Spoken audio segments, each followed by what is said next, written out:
こんにちは、レシル先生です。どうぞよろしくお願いいたします。Hello everyone! Welcome back to our YouTube channel. Kung bago ka pa lang sa aming channel, magpapakilala ako ulit. I am Rachel Opilas. And bago pa lang akong nagtuturo ng Japanese language sa isang university somewhere in Urdaneta City, Pangasinan. But I studied Japanese language sa Japan for 2 years and nagstay ako doon for almost 6 years. Japanese language proficiency test and 2-passer na din ako. In our first video, napag-aralan natin how to introduce yourself in Japanese using 3 expressions. And ngayon naman, i-extend or expound natin ito. But before that, gusto ko pong pasalamatan lahat ng mga nag-like, nag-share, at nag-subscribe sa aming video. Maraming salamat po sa inyong lahat at naway wag po kayong magsasawang suportahan kami. At sa mga hindi pa po nakakapag-subscribe, what are you waiting for? Subscribe na! So, let's proceed now to our discussion. Self-introduction in Japanese is Jiko Shokai. Jiko Shokai. Jiko means self or oneself. Shokai means introduce or introduction. So, Jiko Shokai means self-introduction. So, let's start our Jiko Shokai with a greeting. And that is, Hajimemashite. Hajimemashite. Hajimemashite. Kung babasahin mo siya, para itong Hajimemashite.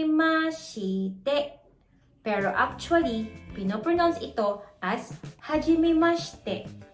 Hajimemashite. Kung mapapansin nyo, nawala yung letter I. Ang tawag doon ay vowel devoicing. So, once more. Hajimemashite. Hajimemashite. Okay? Siya nga pala, sa Japanese, usually, ang intonation nila ay flat. Kung aangat man, bababa din siya in the end. Unless, nag-a-ask sila ng question or they want to express emotions or feeling of surprise. For example, Honto? Or talaga? So, that was the time lang na aangat. Pero, madalas, flat lang talaga siya. So, hindi pwede yung kunyari, Hajimemashite! Or Hajimemashite! Sa atin, dito sa Pilipinas, kung gusto nating maging alive, inaangat natin yung tono like, hello everyone! Good morning everyone! So, yun yung difference. Moving on, ipapakilala na natin ang ating sarili using watashi wa state your name desu. Watashi wa state your name desu. Kung mapapansin nyo, may vowel devoicing ulit. And that is yung word na desu.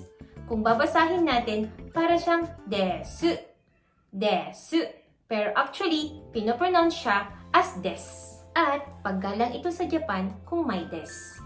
Take note pala na kapag babanggitin mo ang iyong pangalan, you should speak a little bit slower para maintindihan at matandaan nila ito.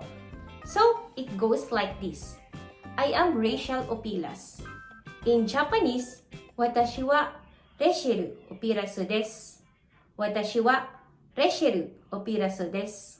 But actually, pwede mo nang tanggalin or i-omit yung watashi wa. Kasi it is clear for them naman na you are pertaining to yourself. And it's more natural way sa Japan. So, pwede mo siyang sabihin lang na state your name desu. Like, Reshiru Opirasu desu. Reshiru Opirasu desu. Or, kung sobrang haba naman ng pangalan mo, pwede mong sabihin state your nickname to yondi kudasai. State your nickname to yondi kudasai. Kunwari ako, Rachel ang pangalan ko. Tas gusto kong Shell lang ang itawag nila sa akin. Kaya, pwede kong sabihin, Shell, to yondi kudasai. Shell, to yondi kudasai. Or, Sheru, to yondi kudasai. Sheru, to yondi kudasai. Next naman, idadagdag na natin kung taga saan tayo or kung saan tayo nakatira. The pattern goes like this. Place or country plus karakimashita. Parang Philippines karakimashita. Pero Philippines in Japanese is Philippine. Philippine. Kaya sabihin natin Philippine karakimashita. Philippine karakimashita. Naalala ko tuloy nang nag-aral pa ako ng Japanese sa Japan. Iba't ibang lahi kasi yung mga classmates ko doon. May taga Sri Lanka, Vietnam, Thailand, China, Bangladesh, Indonesia at marami pang iba. Kaya naman, napaka-importante sa amin nun na banggitin kung saang bansa kami belong. Pero since nasa Pilipinas naman tayo sa ngayon, pwede na lang nating sabihin kung saang municipality tayo kabilang. It goes like this. Tayug kara kimashita. Tayug kara kimashita. It means I'm from Tayug. Kara means from and kimashita means came. So kara kimashita means came from. I came from Tayug. And take note, may vowel devoicing ulit tayo, which is kimashita. Kimashita. Nawala si letter I sa shi. Kaya hindi mo siya ipopronounce as kimashita. Kimashita. But kimashita. Kimashita. And now, let's proceed sa ating edad or age. In Japanese, kapag sinasabi natin ang age, dinadagdagan natin ito ng word na sai. Meaning, years old. Years old. I will not be discussing yung counting sa Japanese kasi may separate video kaming piniprepare para doon. Abangan nyo yun na, kaya magbabanggit lang ako ng ilan. Magsimula tayo sa 18 years old. Kumbaga, 18 sai desu. Pero, 18 years old in Japanese is 18 sai. 18 sai. 19 years old, 19 sai. 19 sai. 20 years old, 20 sai. 20 sai. Or, hatachi. 21 years old, 21 sai. 21 sai. 22 years old, 22 sai. 22 sai.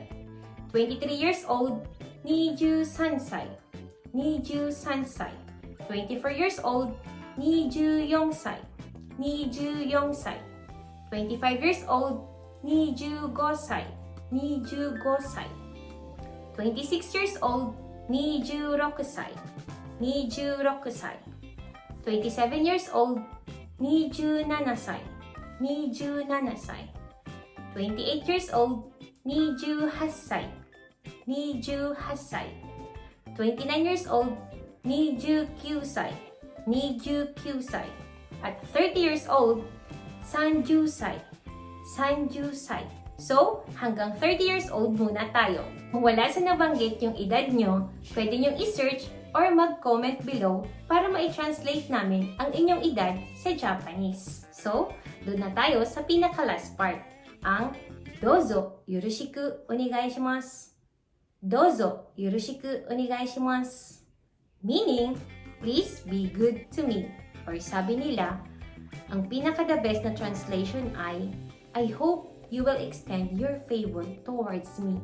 I hope you will extend your favor towards me. Dozo yoroshiku onegai shimasu. Dozo yoroshiku onegai shimasu. Dozo yoroshiku onegai shimasu. Finally, buuin na natin. Hajimemashite. Reshiru upirasu desu. Reshiru to yondi kudasai. Tayug kara kimashita. 29 sai desu. Dozo yoroshiku onegai shimasu.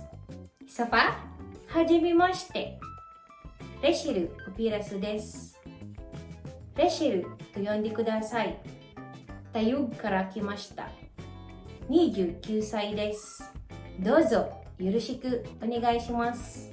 And that ends our video channel!